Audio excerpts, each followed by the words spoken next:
जय गुरुदेव। आज आप जानेंगे ज्ञान मुद्रा के बारे में। क्या है ज्ञान मुद्रा, क्या है इसका लाभ, कैसे इसे करना है, इसके साथ और कौन सी मुद्रा करना अनिवार्य और जरूरी होता है, ये सारी चर्चा आपके बीच रखूंगा। ज्ञान मुद्रा जो है वो ज्ञान मुद्रा करने से आपकी धारणा और ध्यान की स्थिति का विकास होता है।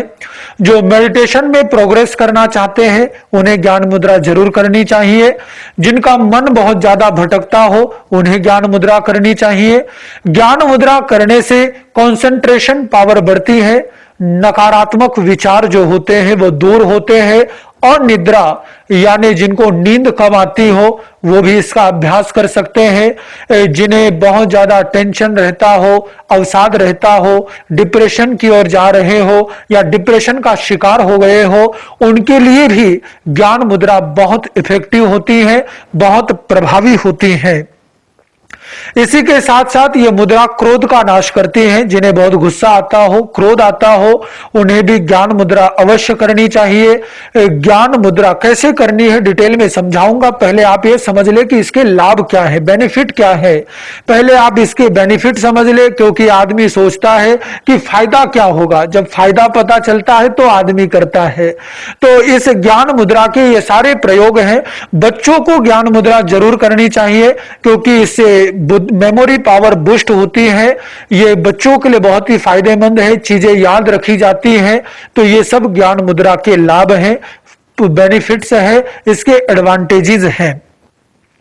अब आइए समझ लेते हैं कि ज्ञान मुद्रा को करना कैसे है, फिर बताऊंगा कि कितनी देर करना है और इसके साथ किस मुद्रा को करना है। ज्ञान मुद्रा को करने के लिए आपका जो अंगूठा यानी थंब है और आपकी जो ये इंडेक्स फिंगर है यानी आपकी जो तर्जनी उंगली है, इन दोनों की जो बिगिनिंग पॉइंट है जिसे अग्रभाग कहते हैं, इन दोनों को आपस में मिलाना होता है।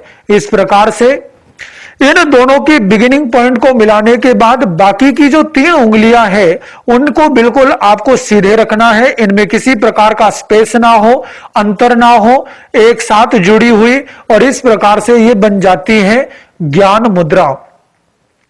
अब ज्ञान मुद्रा में कुछ विशिष्ट बातें जो ध्यान रखने वाली हैं, जो बहुत कम तौर पर लोगों को बताई जाती हैं। जब आप ये ज्ञान मुद्रा करेंगे, इस ज्ञान मुद्रा को करते हुए आपको ये जो बिगिनिंग पॉइंट आपने मिलाए हैं, इन्हें बीच बीच में हल्के हल्के प्रेशराइज भी करते रहना होता है, ताकि वहां प्रेशर पड़ेगा तभी तो प्रभाव मिलेगा। सिर्फ उंगली पे उंगली रखने का प्रभाव तो होता ही है, लेकिन जब आप इसे दबाते हैं, प्रेशराइज करते हैं, तब इसका प्रभाव और भी अधिक बढ़ जाता है।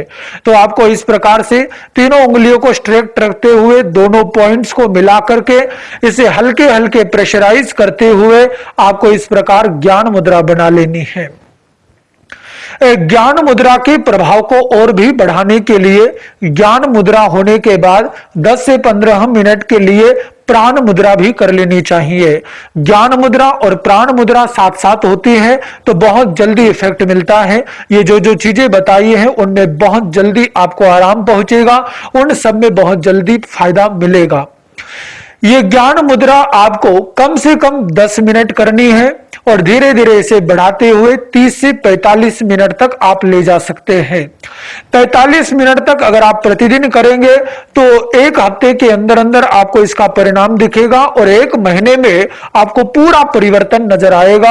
आपको इन सब चीजों में आप देखने को मिलेगा कि आपको ये सब लाभ मिल रहे हैं, ये सब फायदे मिल रहे हैं।